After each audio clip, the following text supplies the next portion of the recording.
So good morning, everyone, and welcome. I'm Thomas Byrne, and I direct the Laboratory for Phenomenological Research here at the University of Illinois.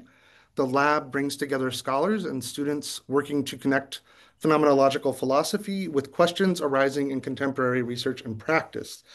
Today's event is a part of our ongoing effort to host conversations with leading figures in phenomenological and qualitative research. It is a genuine pleasure to welcome Professor Dan Zahavi, whose work has been central to the contemporary development of phenomenology. Professor Zahavi is a professor of philosophy at the University of Copenhagen and director for the Center for Subjectivity Research. Over the past several decades, he has been one of the most prominent voices in phenomenology, providing a remarkable combination of historical precision and philosophical range. His scholarship engages the classical figures while showing how their analyses can continue to inform contemporary philosophy of mind, social cognition, and selfhood. Through his sustained investigations of subjectivity, empathy, and intersubjectivity, he has offered one of the most coherent accounts of how phenomenology can address questions about consciousness and social life without reducing it to naturalistic or constructivistic frameworks. Zahavi's work is distinguished by its clarity and depth. His writings have become a shared reference point across diverse traditions within phenomenology and its neighboring disciplines, shaping discussions in Europe, North America, and beyond. His books, Self and Others, Subjectivity and Selfhood, and Husserl's Phenomenology, amongst others, have become a touchstone for those working to understand the relationship between experience, embodiment, and the social world. Today's session is being recorded and will be available on the YouTube page of the Laboratory for Phenomenological Research. The format is straightforward. Professor Zahavi will speak for about 45 minutes, followed by 20 to 30 minutes for questions. Please join me in welcoming Professor Dan Zahavi. Thank you Yes. so much. Let me just see if I can share my slides here. A sec. Hope this should be visible, hopefully, to everybody. Can I just get a thumbs up? Thanks a lot. So sorry, I just have to start with an apology because we recently switched back to winter time in Copenhagen, and I thought that I was only supposed to start my talk in 1 hour, and so I was suddenly, dragged to the screen. So I apologize to everybody if you have been waiting. Hope we haven't lost too many among the attendees. But thanks so much, Thomas, for the invitation, and I'm very much looking forward to share some of these ideas with you. So let me just jump straight into it.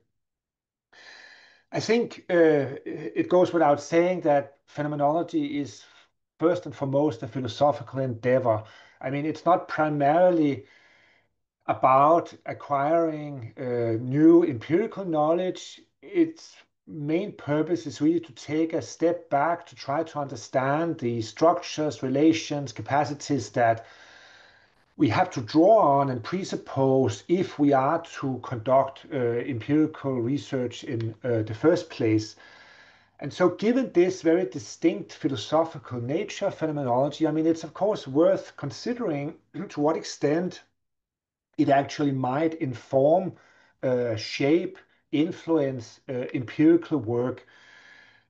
And here I think looking back at the history of phenomenology can be informative because one of the very fascinating things that more or less kicked in from the very start was the fact that phenomenology was a source of inspiration for empirical researchers coming from a variety of different disciplines. I mean, already before the onset of World War One, psychiatrists, psychologists started to be inspired. I mean, Karl Jaspers, the famous psychiatrist, already in 1912, wrote a piece where he was arguing that Husserlian phenomenology could be of significance for psychiatry.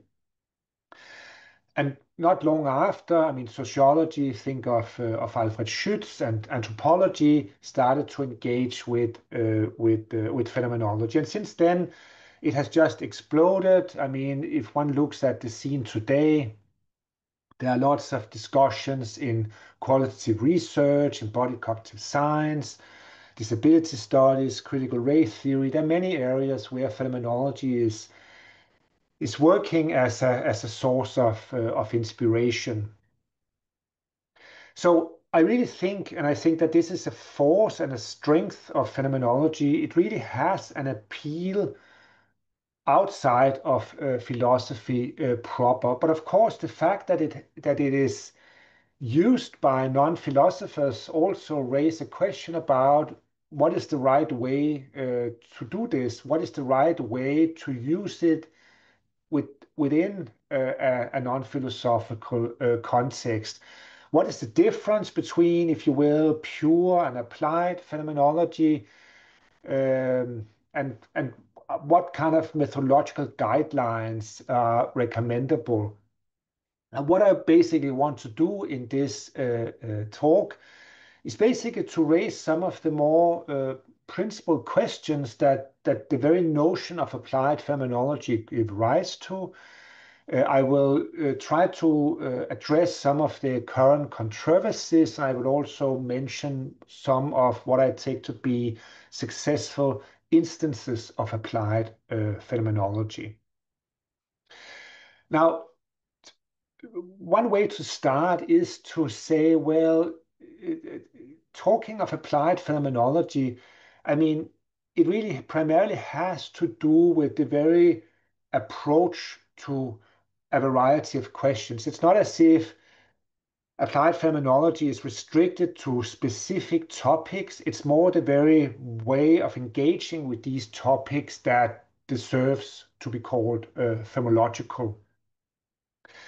And I mean, of course, this application or this use of phenomenology can take place in more or less, profound and extended manners. And I mean, in some disciplines, the use of phenomenology has been so widespread that it has even given rise to labels or sub-disciplines within the disciplines in question. So that's why it is customary, for instance, to talk about phenomenological psychiatry, phenomenological sociology, phenomenological psychology, or phenomenological anthropology, just to mention again some of the disciplines where the influence has been particularly kind of strong.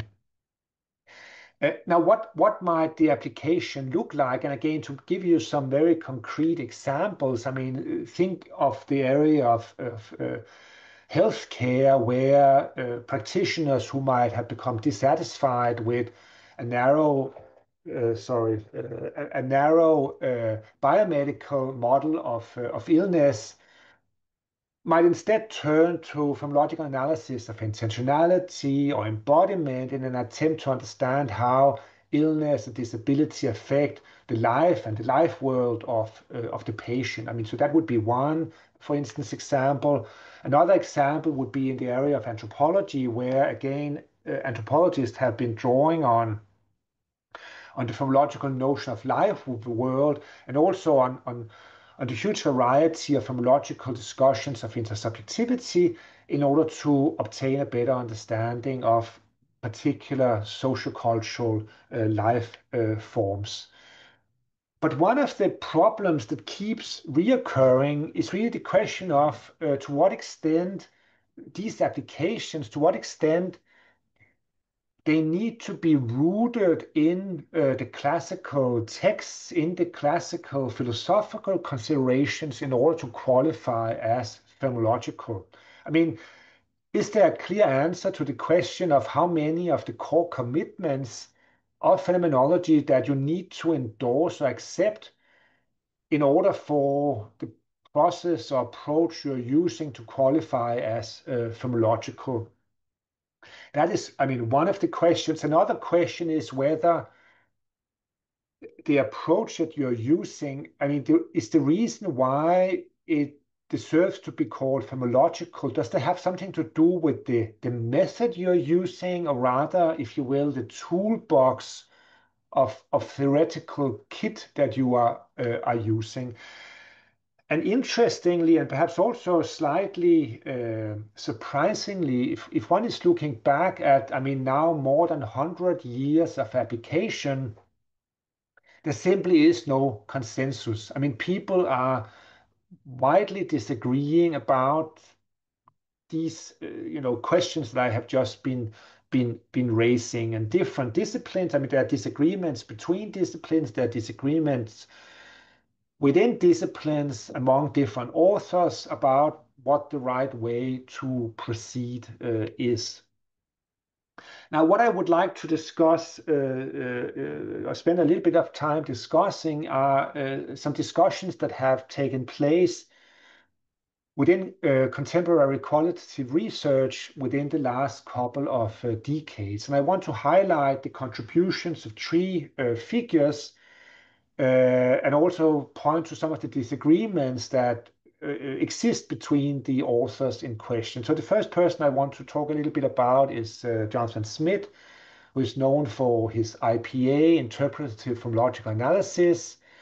Then there's Max van Manen's hermeneutic phenomenology, and finally Amadeo Georgi's descriptive phenomenological method. I mean, these are three figures who have had a huge influence in qualitative research, and I mean, people primarily from educational research, from applied psychology, but also from the area of nursing have been drawing on these authors. And I mean, again, if one goes to Google Scholar, I mean, you will be able to see how much cited these figures are. If we start with Jonathan Smith, he at one point argues that his approach is called interpretive phenomenological analysis and is phenomenological because it aims to explore the participants, as I'm quoting now, the participants' view of the world and to adopt as far as is possible an insider's perspective of the phenomenon under study. So to put it differently, IPA qualifies as phenomenological because it seeks to examine experience according to its own terms rather than according to predefined category systems. Now, I think the obvious question to ask when confronted with what might be called a very light definition of what phenomenology amounts to is whether, I mean, the very idea of including the perspective or showing an interest for the experiential perspective of the participant, the agent, client, patient, whether that is sufficient in order to qualify the approach as being phenomenological. I mean, one obvious concern here is the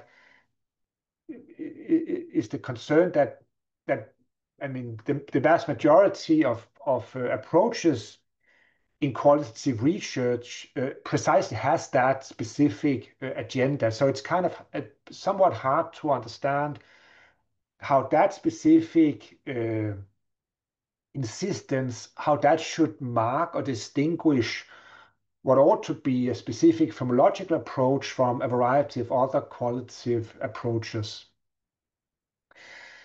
Now, this has also been taken up by Max van Manen, who has criticized Jonathan Smith quite unambiguously, and have basically argued that Jonathan Smith have hijacked the term of phenomenology for his own purposes.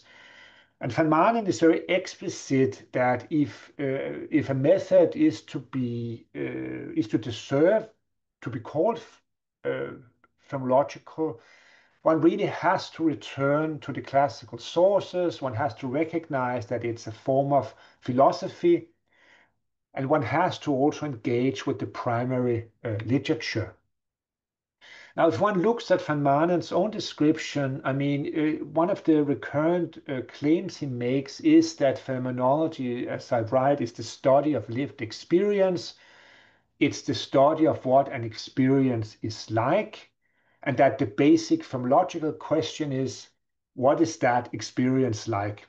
And I mean, for anybody who has ever read Thomas Nagel, I mean, there seems to be something, I mean, it's somewhat akin to a specific discourse within certain areas of analytic philosophy of mind, where there is also this idea that if we want to do justice to experience, we need to investigate its likeness.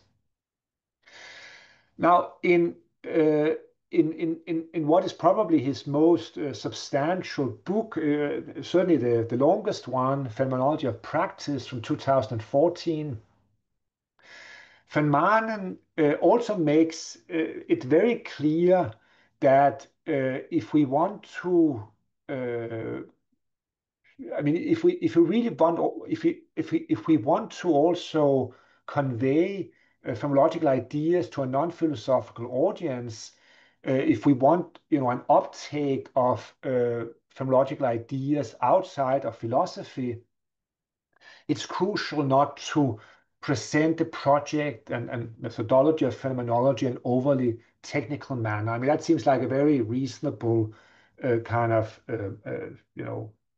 slogan or motto. But if one then looks in the methodology section or chapter in Phenomenology of Practice, I mean, one will have something of slight surprise, because after having argued that the epoche and the reduction are the kind of main methodological tools of phenomenology, Van Manen makes a further step and says that it's necessary to distinguish the heuristic reduction, the hermeneutic reduction, the experiential reduction, and the methodological reduction.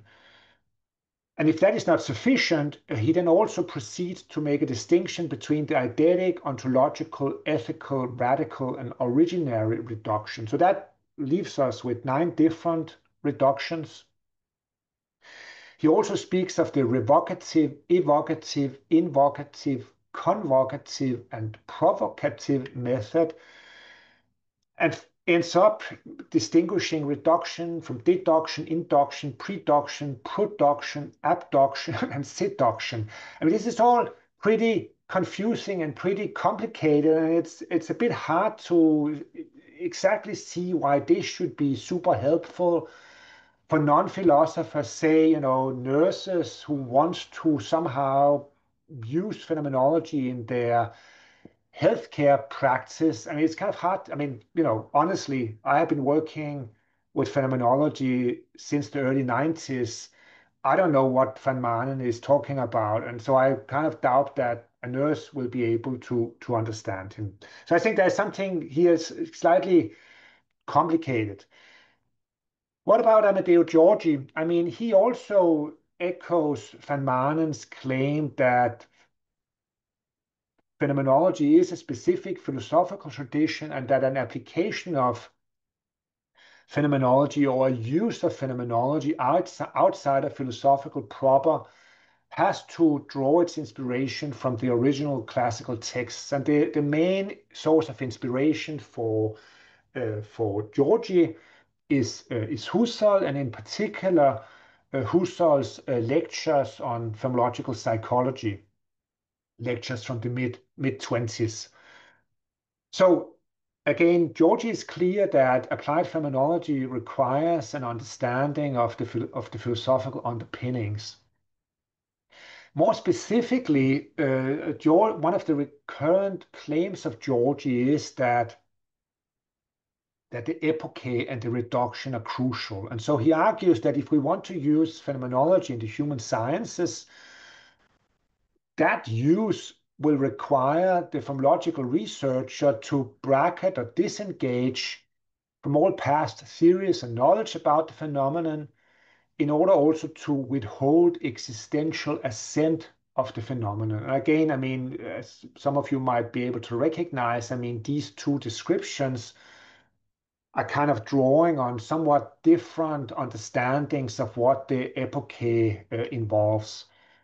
But as he then restates in a later text, it's crucial that the researcher assumes the attitude of the phenomenological reduction, which means that she must resist from positing as existing whatever object or state of affairs is present to her. So again, the general idea here is basically, if we want to do if we want to use phenomenology in whatever discipline we are working within, uh, I mean, in whatever non-philosophical discipline we are working within, I mean, the crucial step is to perform the epoche and the reduction.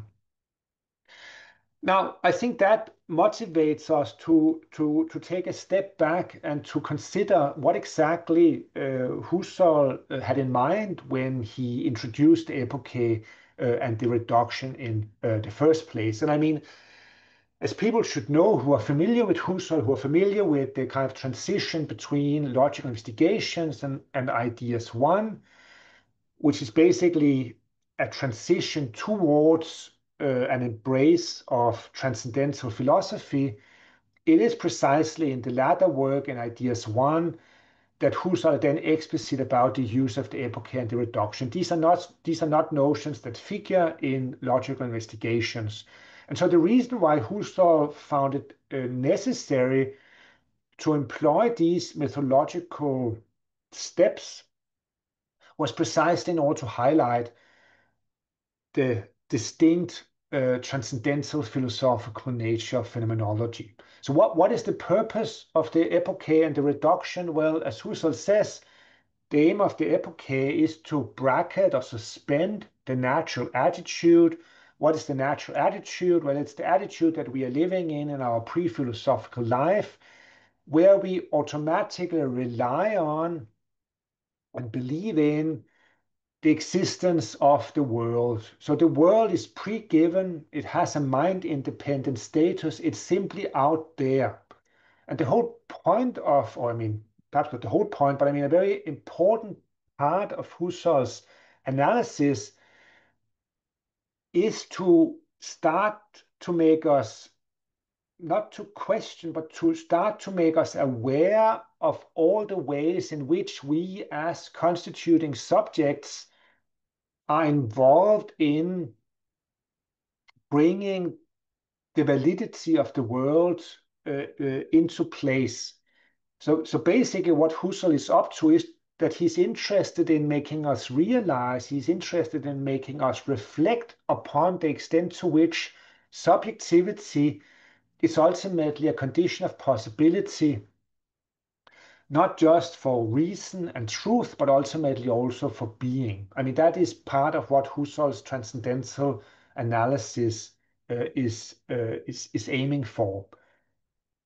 And according to Husserl, it's as a result of making these steps that it eventually will be possible for the philological philosopher to, as he puts it in Crisis, to ultimately transform the universal obviousness of the being of the world, for him the greatest of all enigmas, into something intelligible. So the main philosophical motivation for carrying out the epoche and to suspend what might be called our natural metaphysical dogmatism, in order then to be able to start to analyze all the intentional threads that connects us to the world.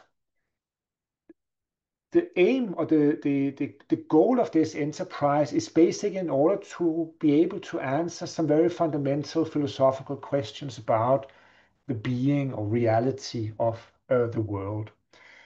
Given that this is how Husserl is talking about the epoche and the reduction, I mean, I think the obvious question that we need to ask ourselves is, well, if you are a nurse or a psychiatrist or an occupational psychologist or an educator, and if you want to use phenomenology in your research or clinical practice or in the schoolroom, I mean, are you then primarily interested in a transcendental elucidation and clarification of the being of the world? Is that your main interest? And if the answer, which I assume it is no, well, then I think you have to reconsider whether it is of paramount importance that you perform and effectuate the epoche and reduction. I mean, this is really, one of my main points in this lecture. Now, importantly, I mean, I'm not saying that epoche reduction, I mean, are, this is something that philosophers have monopoly on. Nobody else is allowed to use these tools or these methodological steps. That is not what I'm saying.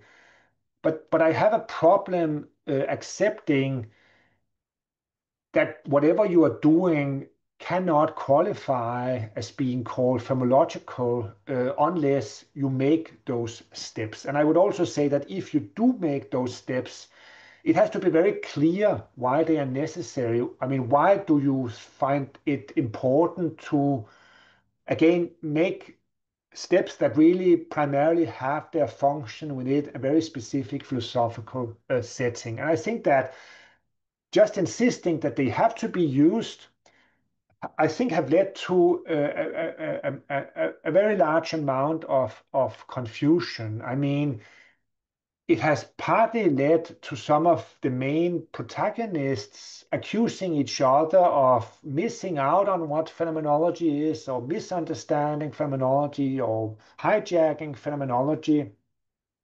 It has also led, as I've tried to exemplify, to some very arcane complexity when trying to instruct people how to go about doing phenomenology.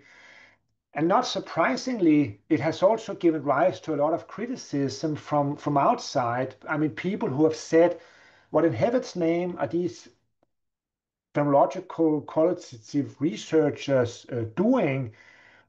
I mean, yeah, I mean, many people. I mean, for instance, I mean, within nursing studies, I mean, some people have argued that if nurses should be interested in more philosophical, questions, well, then the last thing they should do is to turn to phenomenology, since this is primarily, a hot air enterprise. So I mean, so it had really, I think, generated a lot of very, I mean, for people like myself who thinks that phenomenology actually has an important service to make, that phenomenology can be a very useful method, that it can illuminate and clarify and bring forth aspects that other approaches are overlooking. I mean, for people who are on board with that appraisal of phenomenology, I think the insistence, as we have seen some of these figures make, the insistence that the epoch and reduction are absolutely crucial, has just been very counterproductive. And I mean, also to give just one more practical example, I mean, in many scholarly publications, I mean, there's of course a method section, and so people who are then using phenomenology, given the way they have been instructed, I mean, then they have, a certain method section where they are trying to spell out what exactly the epoche and the reduction is. And honestly, I mean, even for philosophers, it can be sometimes hard to pinpoint exactly what these notions mean. And so for people who are not at all familiar with philosophy, what they sometimes write in those method sections are basically total nonsense. And I mean, again, I also think that this is, I mean, this unfortunate, outcome is also a result of specific methodological requirements that has been, really pushed in a way that I do not find particularly helpful. And so, I mean, what it has also led to is that people who might otherwise have been interested in phenomenology has basically then turned to other, perhaps more easily comprehensible theoretical frameworks. So my proposal would be that, I mean, if you are working outside of philosophy, if you're a sociologist or an anthropologist or a nurse or a psychiatrist, I mean, what should really be of main importance, I mean, and what should primarily be salient, is to use aspects from phenomenology that actually has a direct, significance for the area and domain that you are working in. And you must be able to kind of pinpoint and trace the benefit and the difference that phenomenology is going to make to your investigation. And again, here I think that appealing to really super philosophical concepts, are not really the right way to proceed. I think one way to also hammer this point true is by taking a look. Taking a little bit of step back, because much of this discussion that I'm referring to is discussion that has taken place within the last 20, 30 years. And as I mentioned earlier, phenomenology has been used outside of philosophy for more than 100 years. So might there also be, best practices that that we can actually locate if we start, taking a closer look at the existing literature. And I apologize that these are all men. There's, of course, a historical reason for many of the prominent figures primarily being men, around the time of World War One and in the in the period between the wars. But if we look at, Jaspers or Binswanger or Katz or Strauss or Minkowski or Schütz, these are all very, very prominent figures who were using phenomenology in their respective disciplines. Now, what were they inspired by? What were they drawing on? Well, when they went back to Husserl, well, they were very inspired by his, slogan about returning to the thing itself. They were very inspired by his idea that we shouldn't just, talk about the subject matter. We should actually attend to the phenomena in its specificity. They were inspired by an insistence that we shouldn't be blinded by preconceived theories. We should approach the subject matter with an open-minded attitude. And then they also draw very specifically on concrete concepts and analysis that Husserl had developed, be it, his investigation of intentionality, embodiment, empathy, or the life world.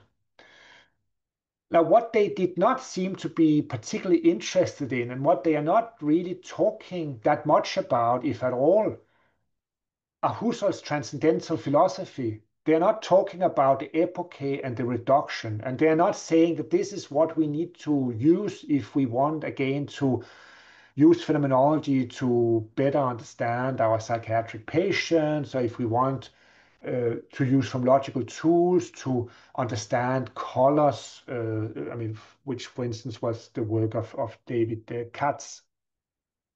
And I think it's quite significant that Spiegelberg, Herbert Spiegelberg, who is primarily known for his work on the phenomenological movement, I don't think it's coincidental that in another, I think, very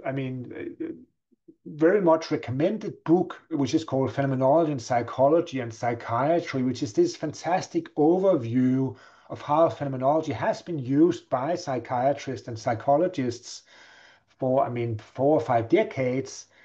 In the conclusion to that work, Spiegelberg explicitly warns against an orthodox return to Husserl.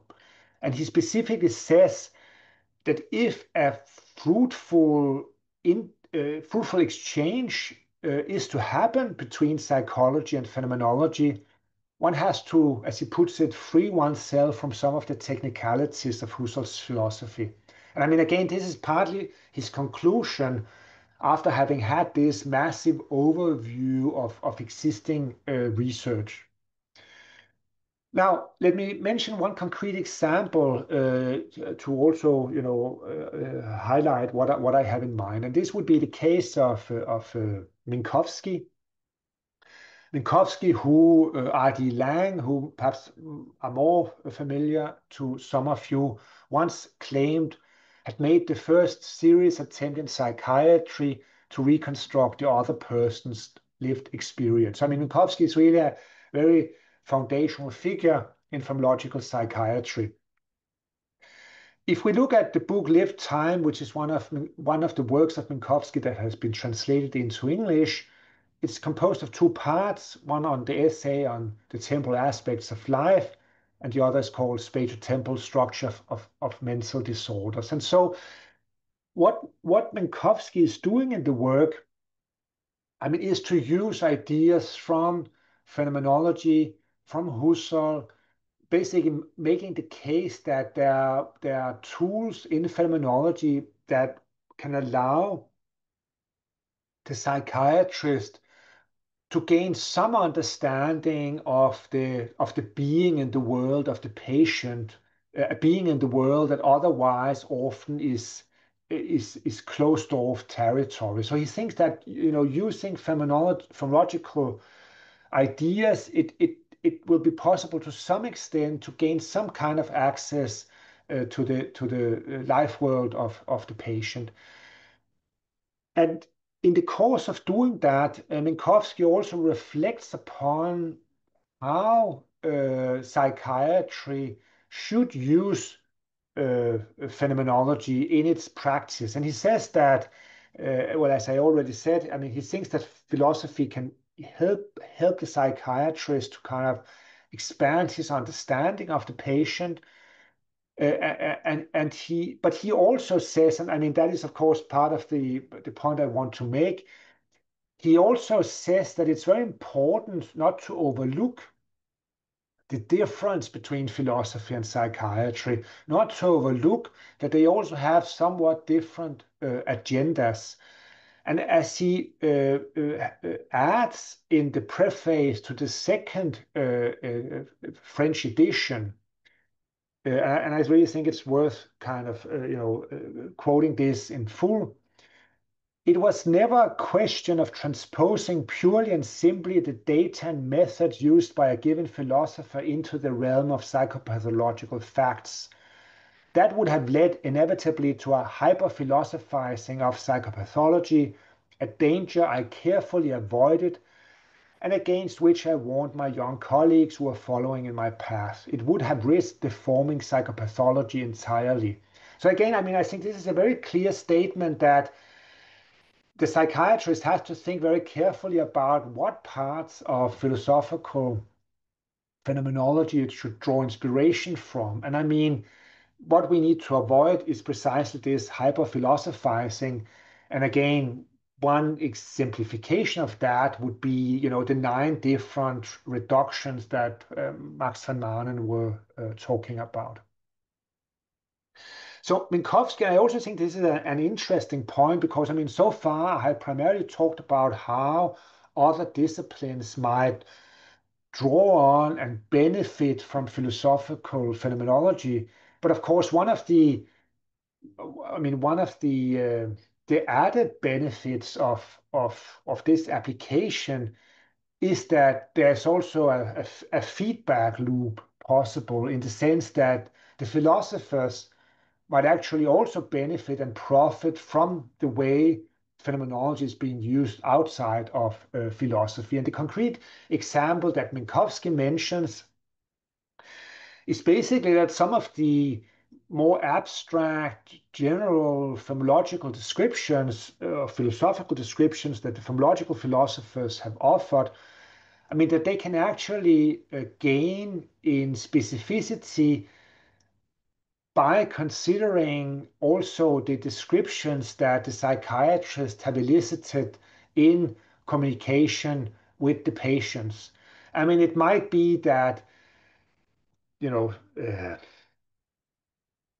that the domain of psychopathology might point to exceptions, might point to variations of some of these allegedly universal structures, and thereby basically provide refinement and also challenge to what the philosophers have formulated. And I think that what Minkowski ultimately is exemplifying in lived time is basically a view of the relationship between philosophy and the other disciplines that could be qualified or characterized as a relationship of mutual enlightenment, to pick up a term that Sean Gallagher have used much later when discussing how phenomenological ideas have been picked up by the cognitive sciences. So again, the idea is that it's not simply a question of just importing and applying ready-made ideas from one side to the other, but that both sides can profit from the application and learn from that interaction. So to kind of try to wrap up, I mean, let me try to highlight what I take to be three challenges facing the current use of phenomenology, because I think that what we have to do, to quote Sophie Lloydahl, is we need somehow to navigate between, an everything goes approach where phenomenology is kind of defined in a much too thin or superficial manner, and the other extreme, which is an insistence on a kind of rigid orthodoxy. I mean, these are both mistakes we need to avoid. So we need to avoid both too trivial results, but also too abstruse results. And I want to more specifically pinpoint three challenges. So the first challenge is what I would call the too superficial challenge, and I'll spell that out in the slides to come. But it's basically about assuming that phenomenology is simply about having a certain interest and experience. Then the too philosophical challenge, which is the idea that too many technical terms are being employed, the relevance of which just remains obscure. And finally, the challenge of remaining too insular, and that is ignoring, again, best practices that might have occurred in other disciplines than one's own. So again, when it comes to the superficiality challenge, again, I mean, as I said, for some people, a study qualifies as phenomenological simply if it takes on board or shows a certain interest in the first person perspective of the client or patient or informant. But I don't think, I mean, that might be necessary, but I definitely do not think that it's sufficient in order, say, to make an interview phenomenological, because that seems to be the hallmark of most methods within qualitative research, and it would be very unclear where the specificity of phenomenology should come from if that was the suggestion. Whereas I think that the burden here is for the phenomenologists to make the case that there are actually specific insights that couldn't be obtained otherwise. Insights that are only obtained as a result of precisely using phenomenological ideas. I mean, if you can't show that, then I think the conclusion should be, well, then don't waste your time, drawing on phenomenological ideas, because there are definitely easier ways of going about doing research. So my point here is also, that there is much more to phenomenology than simply being open-minded, simply being interested in first-person experience. I would say, and this is partly on the basis of a very long collaboration with psychiatrists, that part of what phenomenology can do in an interview setting is also to be sensitive to specific structures or aspects of experience that, again, philosophical phenomenology have typically highlighted as being crucial. And so what might that be? Well, it would be an interest in, the temporal structures, the social structures, the intentional structures, the intersubjective structures of your being in the world. How is that transformed? If the aim is to try to understand your existential situation, your life world, your being in the world, how is that transformed as a result of living with, say, schizophrenia, cerebral palsy, hemispatial neglect? One of the things that the psychiatrist can do is to probe these different dimensions and kind of encourage, in a kind of maieutic exercise, encourage the patient or client or subject to also try to to, think and reflect upon these dimensions. And this is something, much more than simply saying, okay, how are things for you? And then, I mean, and this is all, I mean, this is a little bit a caricature, but in some contexts, I mean, to be more specific, I mean, I have occasionally read people, accounts by people arguing that a filmological interview, if you really are conducting a filmological interview, I mean, then you're more or less prohibited from asking questions, because if you ask questions, you are just imposing your own kind of framework upon the patient or client, and you're not allowed to do that.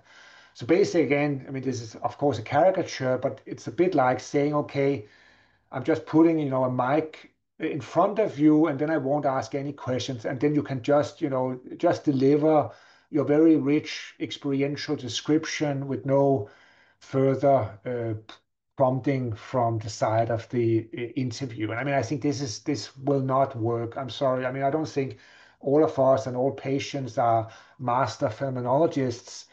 So I do not find this very helpful at all. So again, the idea would be it's not just about having an interest in the first person perspective of the patient. It's not just being open-minded, but it's also, I mean, engaging in what I would call a semi-structured interview where there are certain domains or certain aspects that somehow have to be covered. And of course, this is not meant to suggest that you have to, you know, force feed the client with those specific concepts, and such that you keep insisting that they have to have something to say about, I don't know, the temporal disorder of their experience. Of course not.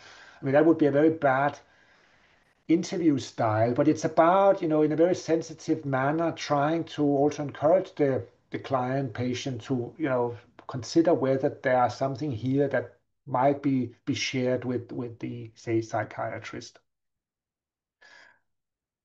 Now, as for the hyperphilosophizing challenge, I mean, again, I would say, that if a method or if an approach is supposed to qualify as from logical, I mean, it does require some familiarity with from logical theory. I mean, that's where the term phenomenology, I mean, that's where it derives from.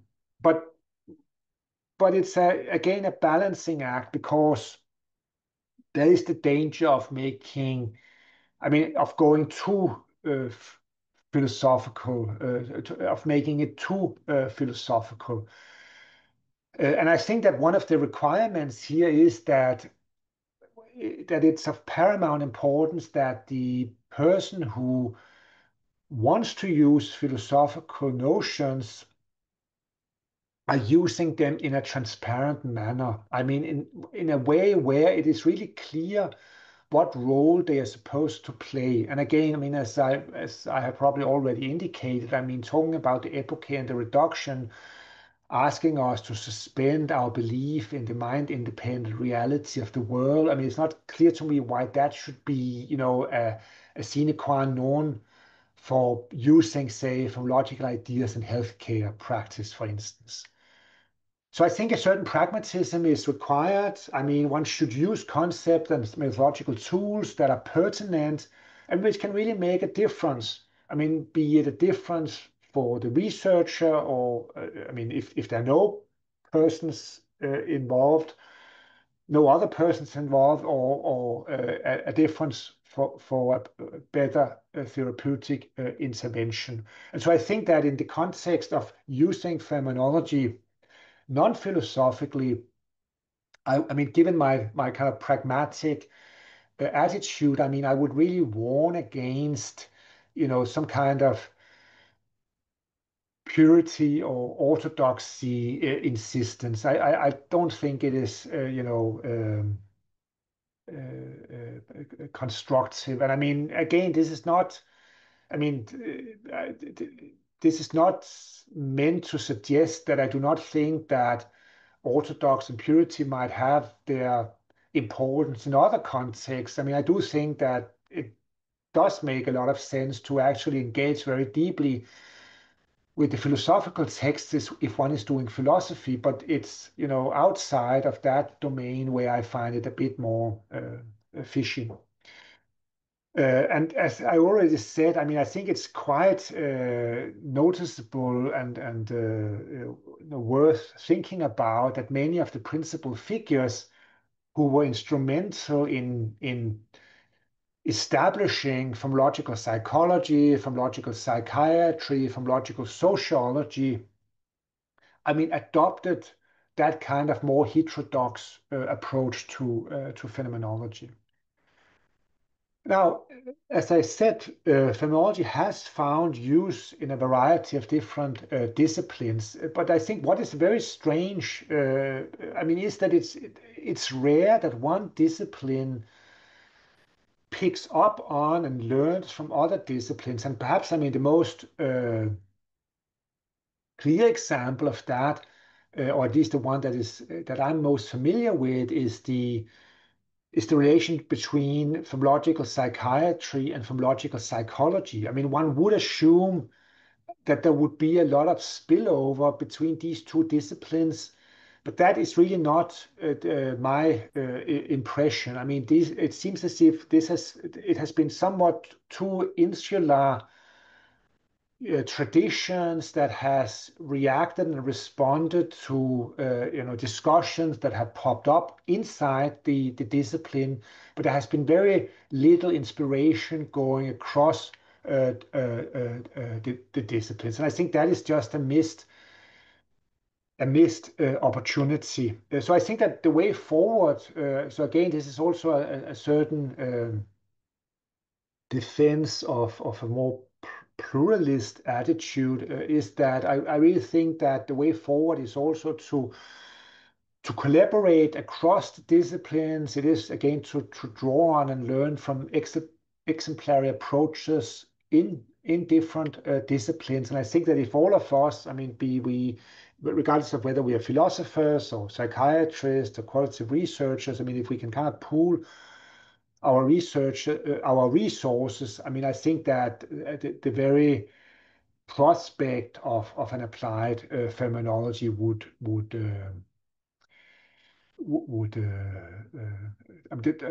benefit the prospects. So to kind of wrap up, I mean, as I've tried to suggest, I don't think that applied phenomenology is simply about eliciting first-person reports from the informant. I mean, this is more a description of what qualitative research in general is about. I also think that for the method or procedure to qualify as phenomenological, it's also about drawing from the theoretical resources of phenomenology. And what could that then involve? Well, it could, for instance, involve the very rich discussions and analysis we find of the life world, of empathy, temporality, embodiment, intentionality, sociality, communal coexistence, I mean, you name it. And I think, again, I mean, speaking up against the orthodoxy, I really think that if one wants to do this in a healthy manner, one has to assess the value on the basis of the results it produces. I mean, rather than base it on the extent to which it coincides with whatever Husserl or Heidegger has had to say about the matter. And I mean, again, this is not meant as a disrespect for Husserl and Heidegger, but if you, for instance, take Husserl's discussion of phenomenological psychology, I mean, it's very clear what Husserl's interest was in talking about phenomenological psychology. I mean, he was interested in facilitating the access to philosophical phenomenology, and he thought that doing that through something that might be somewhat less theoretical demanding, namely phenomenological psychology, could be one method. He was not, I mean, giving concrete instructions about how to conduct empirical research, how to engage with and talk with patients. I mean, and so I think it's a bit weird if one thinks that, you know, that's the kind of insights one would have to find in Husserl, and that whatever one's method, and that one's method would only really qualify as appropriate if it somehow matched with what Husserl had to say on the issues. I mean, again, I mean, we should of course take inspiration from Husserl and Heidegger, but again, the decisive question is whether the results reproduce are clarifying, illuminating, revealing, disclosing in a way that they wouldn't have been had we not used these tools. So again, as I said, the tools we're using must show that pertinence, must make a valuable difference. Otherwise, I think you should just forget about it and use another method. And as I also said, I think that the appeal to orthodoxy or purity or methodological rigor is somewhat misplaced. So that was it. Thank you very much for your attention.